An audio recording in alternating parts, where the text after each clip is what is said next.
You ask Tiger to solve. This deals with linear equations with one unknown. The final result is v equals 1. Let's solve it step by step. Simplify the expression. Expand the parentheses. Multiply the coefficients. Simplify the arithmetic. Group like terms.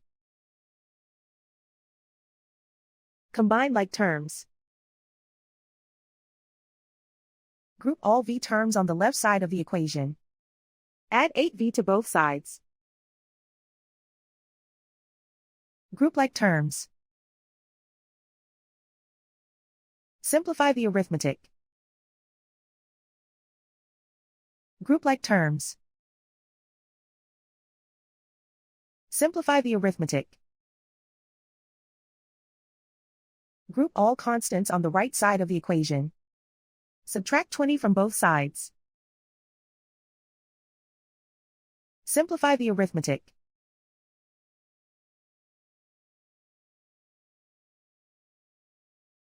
Isolate the v. Divide both sides by 20.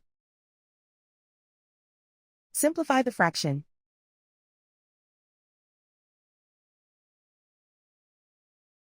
And so the final result is v equals 1.